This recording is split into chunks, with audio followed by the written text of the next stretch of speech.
Hello beautiful people, welcome to video solution of another beautiful question asked by IIT JEE this year on your own YouTube channel Spectrum. So IIT JEE का ये पूछा हुआ बहुत खूबसूरत सा सवाल है. So आइए साथ में सवाल को देखते हैं, समझते हैं और साथ ही सॉल्व भी करते हैं. So let's approach the question. सवाल में बोला है कि two beads each with charge Q and mass M are on a horizontal frictionless non-conducting circular hoop of radius R.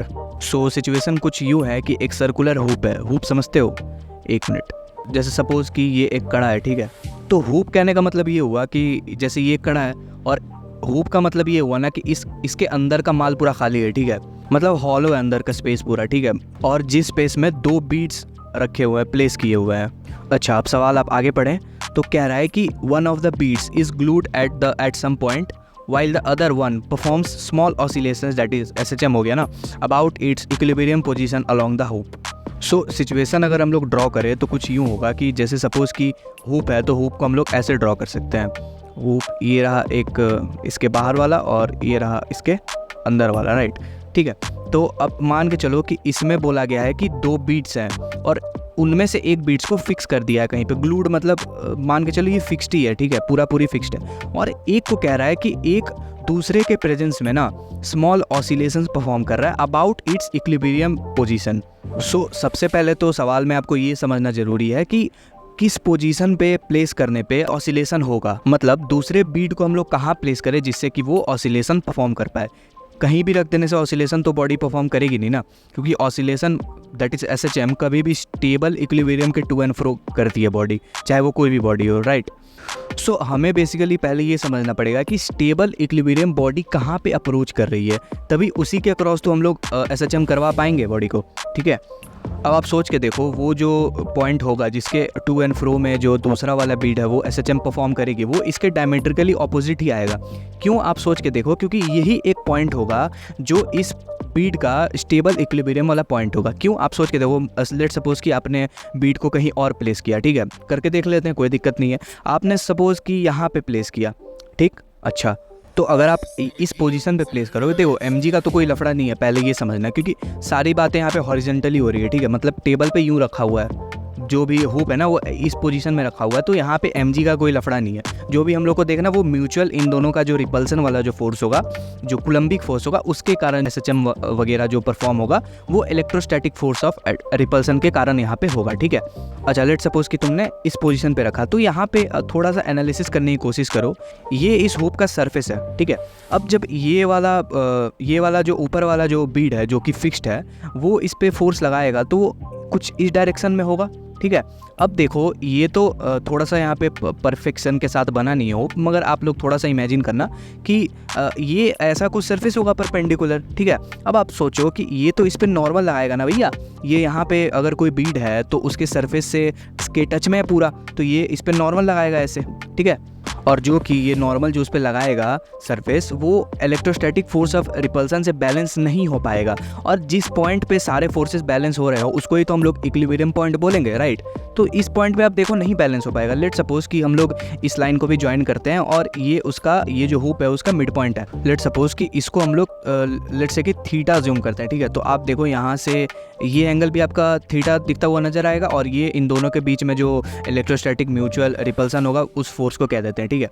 तो आप देखो, ये जो इसका कंपोनेंट आएगा Fe का, जो ये कंपोनेंट आएगा Fe cos थीटा, उसको तो ये नॉर्मल बैलेंस कर लेगा, मगर ये जो उसका दूसरा वाला जो कंपोनेंट आएगा ना, जो इसका साइन थीटा वाला कंपोनेंट होगा, बेसिकली इसको कोई बैलेंस करने वाला नहीं है, क्योंकि मामला पूरा क्या कहते हैं हॉरिजॉन्टली चल रहा है. तो mg का यहाँ कोई रोल प्ले होगा नहीं, तो इसको बैलेंस करने वाला कोई नहीं है. तो ये एक फोर्स बच गया. तो ऑब्वियस है कोई और पॉइंट इस हुप के अलॉन्ग कभी भी स्टेबल इक्विलिब्रियम का पॉइंट नहीं होगा, केवल और केवल डायमेट्रिकली ऑपोजिट होगा. और एक बात बताऊं, यही फोर्स जो होगा ना वो SHM के लिए रिस्पॉन्सिबल होगा, क्योंकि देखो यही फोर्स जो है वो इसको घसीट के मीन पोजीशन के अबाउट लाना चाहता है वापस, और ऐसे ही करते करते ये टू एंड फ्रो मोशन करेगा जिससे कि ये SHM परफॉर्म करेगा.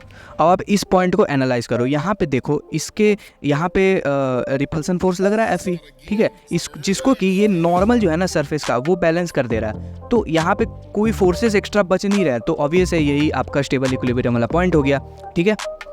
अच्छा, तो ये तो क्लियर है कि किस पॉइंट के अबाउट बॉडी ऑसिलेशंस परफॉर्म करेगी। अब हम लोग सवाल को अप्रोच करना स्टार्ट करते हैं। सवाल में जैसे कि आप लोग देख सकते हैं पूछा हुआ है कि the square of the angular frequency, मतलब ओमेगा पूछ रहा है, ओमेगा का स्क्वायर पूछ रहा है, ऑफ द ऑसिलेशंस इज। तो आपको यहाँ पे ओमेगा स्क्वायर की वैल्यू बतानी है, ठीक है। अब देखो इस सवाल को सॉल्व करने के मल्टीपल तरीके हैं, ठीक है। पहला है आपका बेसिक फोर्स मेथड, दूसरा है टॉर्क मेथड, और तीसरा एक एनर्जी मेथड भी होता है, ठीक है, जहाँ पे हम लोग टोटल एनर्जी को कांस्टेंट करते हैं और उसको डिफरेंशिएट करके उसका डेरिवेटिव लेके जीरो कर देते हैं, तो उससे भी होगा। मगर हम लोग बेसिक तरीके से इस क्वेश्चन को सॉल्व करेंगे, जो भी दो बेसिक तरीका होता है ना, एक आपका फोर्स वाला और एक आपका टॉर्क वाला, जिससे कि मेजॉरिटी अप्रोच भी करते हैं सवाल को। तो उन्हीं दो तरीकों को हम लोग इस वीडियो में डिस्कस करेंगे। So let's start with our first method which will be the force method. So method number 1, इसमें आपको कुछ नहीं करना, F = ma का इक्वेशन लगाना है और जो भी एक्सेलरेशन आएगा ना ओमेगा स्क्वायर एक्स से आपको कंपेयर कर देना है, जिससे कि डायरेक्टली आपको ओमेगा स्क्वायर का वैल्यू मिल जाएगा, ठीक है। तो इसी चीज़ को हम लोग यहाँ पे अप्लाई करेंगे। सो कंडीशन हमने वापस से रीड्रॉ कर लिया यहाँ पे, ठीक है, और इस बार थोड़ा सा परफेक्ट भी बनाया है हमारा circular hoop. So let's start. So जैसा कि ये एक दूसरा वाला बीट है जिसको कि हमने, ये उसका मीन पोजीशन होगा, राइट। तो इसके अबाउट हमने थोड़ा सा इसको थीटा एंगल से, लेट्स से कि ये एंगल हम लोग थीटा मानते हैं सेंटर से, इसको हमने थीटा एंगल से डिस्प्लेस किया, ठीक है। अब हमको यहाँ पे आप एनालिसिस कैसे करोगे, देखो लेट्स, अगर ये थीटा है तो ये एंगल आपका कितना हो जाएगा, θ/2, और ये एंगल कितना हो जाएगा आपका सिमिलरली θ/2, ठीक है। अच्छा, अब line joining the two beads, इनमें आपस में म्यूचुअल रिपल्सन लगेगा जो कि इलेक्ट्रोस्टैटिक फोर्स होगा। तो लेट्स से कि ये आपका स्ट्रेट लाइन में F इलेक्ट्रोस्टैटिक लग रहा है, ठीक है, Fe, और हम लोग यहाँ से अगर इस लाइन को आगे एक्स्ट्रापोलेट करें तो ये भी आपका जो एंगल है वो θ/2 के बराबर हो जाएगा, ठीक है। अच्छा, अब इस फोर्स के दो कंपोनेंट्स आएंगे जिसको हम लोग लेते हैं।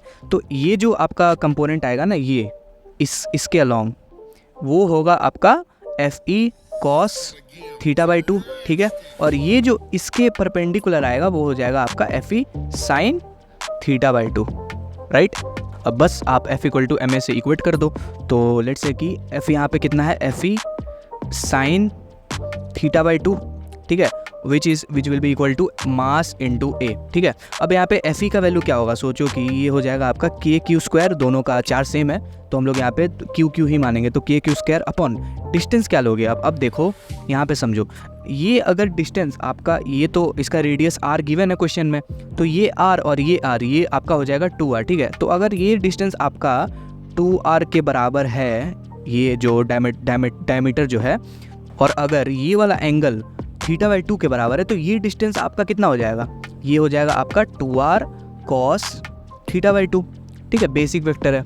तो अपॉन में क्या लोगे आप, यहाँ पे हो जाएगा 2r cos θ/2 का होल स्क्वायर, ठीक है, which will be equal to ma, right. तो अब देखो ये क्या हो जाएगा, अब देखो आप यहाँ पे क्या करो कि एक्सेलरेशन का वैल्यू निकालो। जब आप एक्सेलरेशन का वैल्यू निकालोगे तो ये हो जाएगा आपका kq² अपॉन, ये आपका हो जाएगा 4r², नीचे मास तो आएगा ही, ये आपका हो जाएगा 4r² cos² θ/2, ठीक है। अब देखो साफ साफ पता चल रहा है और साफ साफ क्वेश्चन में भी गिवन है कि स्मॉल ऑसिलेशंस हो रहे हैं, ठीक है, मतलब SHM परफॉर्म कर रही है बॉडी, और SHM में तो हम लोग थीटा जो है, ये जो हम लोग डिस्प्लेस करते हैं एंगल, उस थीटा को हम लोग बहुत ज़्यादा स्मॉल मानते हैं, मतलब थीटा बहुत स्मॉल होता है। तो उस केस में हम लोग cos² थीटा को क्या लिख सकते हैं, इसमें हम लोग इसको 1 लिख सकते हैं, राइट। अच्छा, और साथ में यहाँ पे ये sin θ/2 भी तो बचेगा ना, थोड़ा सा ध्यान नहीं गया था, sin θ/2 भी बचेगा। तो आप देखो यहाँ पे इसको हम लोग 1 लिख सकते हैं अप्रॉक्सीमेटली, क्योंकि थीटा हम लोगों ने क्या माना है, थीटा वेरी स्मॉल है, ठीक है। तो इस केस में हम लोग cos² थीटा को 1 कर अप्रॉक्सीमेशन से।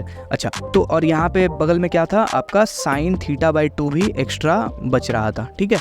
अच्छा sin θ/2 भी तो अप्रॉक्सीमेटली यहाँ पे थीटा के बराबर हो जाएगा, और थीटा यहाँ पे क्या है, ये वाला टर्म, मतलब θ/2 के बराबर हो जाएगा यहाँ पे, क्योंकि sin θ/2 है। तो हम लोग इसको क्या लिखेंगे, एक्सेलरेशन हम लोग का फाइनली क्या आएगा, एक्सेलरेशन आ जाएगा हम लोग का kq² अपॉन m4r², इसको हम लोगों ने 1 कर दिया, और ये आपका हो जाएगा θ/2, ठीक है। अब इस थीटा को आप ऐसे ही रहने दो, इसको आप मल्टीप्लाई करोगे तो ये हो जाएगा 8। ऊपर से आपको इस के को क्या लिखोगे 1/4 पाई एप्सिलॉन नॉट, तो यहाँ पे ऑलरेडी 8 और नीचे एक्स्ट्रा 4 आएगा तो ये आपका हो जाएगा 32।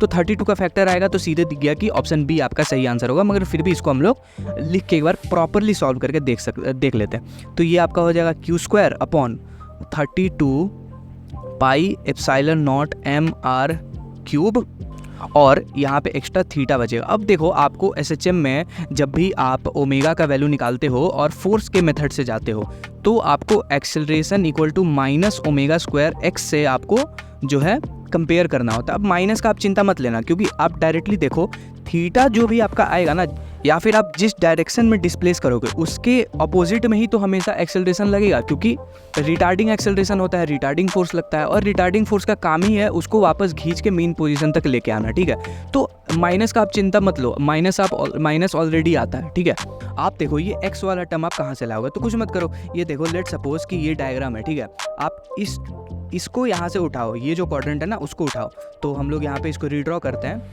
तो ये आपका हो जाएगा आर्क।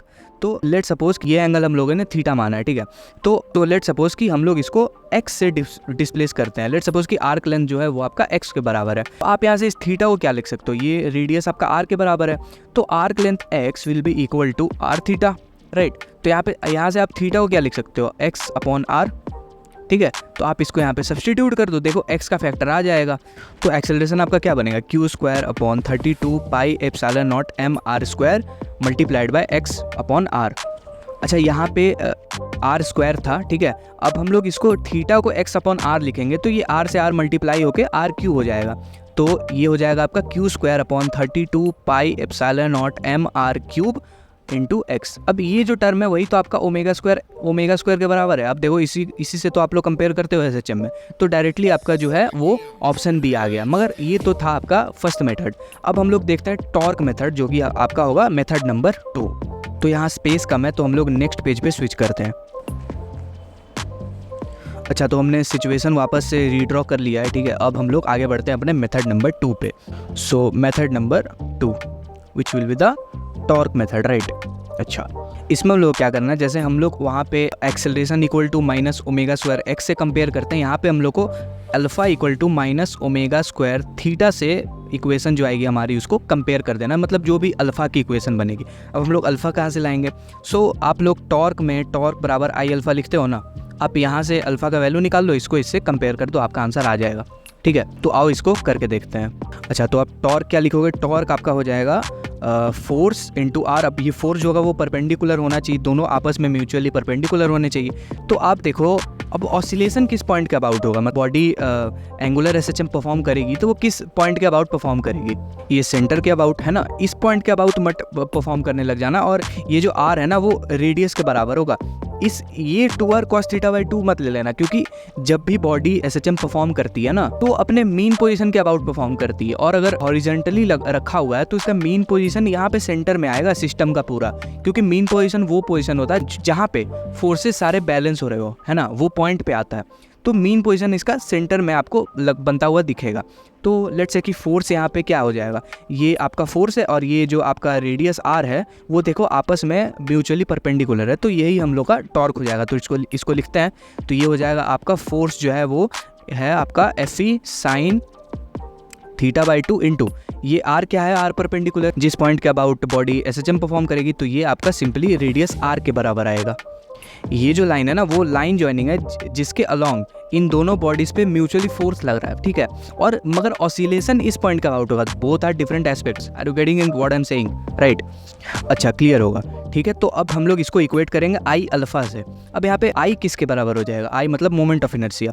तो मोमेंट ऑफ इनर्शिया इस बॉडी का आप क्या लिखोगे, इस बीड का m इसका मास है, गिवन है। अच्छा, किस एक्सिस के अबाउट ये रोटेट करेगा, ये एक्सिस के अबाउट ये पॉइंट होगा, तो यहाँ से डिस्टेंस आपका हो जाएगा r, तो ये सिंपली हो जाएगा आपका m इंटू r²। अच्छा, अब इसको हम लोग यहाँ पे अल्फा तो पहले से ही था। अच्छा, अब Fe को आप क्या लिखोगे, Fe आपका सिंपली जो हमने पहले लिखा था KQ² अपॉन ये डिस्टेंस आपका 2r cos θ/2, तो ये आपका हो जाएगा 4r² cos² θ/2 इंटू साइन θ/2। अच्छा, ये r से एक r यहाँ पे कैंसिल होगा, तो यहाँ पे आपका बचेगा mr इंटू अल्फा। ठीक है, अब वही पहले जैसा आप वापस यहाँ पे अप्रॉक्सीमेशन लगाओ, तो अप्रॉक्सीमेशन जब आप लगाओगे तो ये आपका हो जाएगा KQ² अपॉन 4R² इंटू θ/2। और ये MR को आप नीचे लेके चलाओ तो M आपका यहाँ पे बचेगा और ये R² इंटू R आपका R³ हो जाएगा, ठीक है। तो ये आपको अल्फ़ा का वैल्यू दिखेगा, ठीक है। अब आप इसको वापस अच्छे फॉर्म में, प्रॉपर फॉर्म में लिखो तो ये आपका हो जाएगा अल्फ़ा इक्वल्स, पहले इसको K ही रहने देते हैं, तो ये आपका हो जाएगा KQ² अपॉन 4MR³ इंटू, अच्छा ये 2 अंदर मल्टीप्लाई होगा तो ये आपका 8 हो जाएगा, तो इसको हम लोग 8 लिख देते हैं, ठीक है। मल्टीप्लाइड बाय यहाँ पे आपका था थीटा, इसको हमने अंदर लेके आया, ठीक है। अच्छा अब ऊपर K है तो K को आप क्या लिखोगे, 1/4 ठीक है।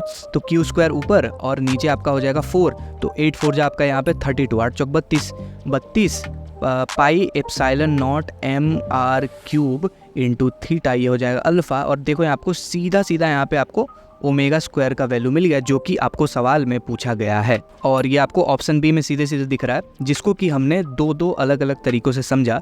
एक था आपका फोर्स मेथड और दूसरा था आपका torque method. So this was about the video guys, hope you like the solution. और अगर आपको सॉल्यूशन हमारा पसंद आया हो तो वही है, अपना वीडियो को लाइक करना ना भूलें, और साथ ही कमेंट सेक्शन में भी अपना प्यार ज़रूर दिखा के जाएँ। अरे अगर पसंद आया तो बताने में क्या जाता है भैया, उसके साथ ही अपने दोस्तों के साथ शेयर करना भी ना भूले, जिससे कि आपके साथ साथ उन्हें भी फ़ायदा हो। And lastly don't forget to subscribe to our channel and also press the bell icon so that you get notified every time we upload a new video. तब तक के लिए bye bye and take care, अपना ख्याल रखिए।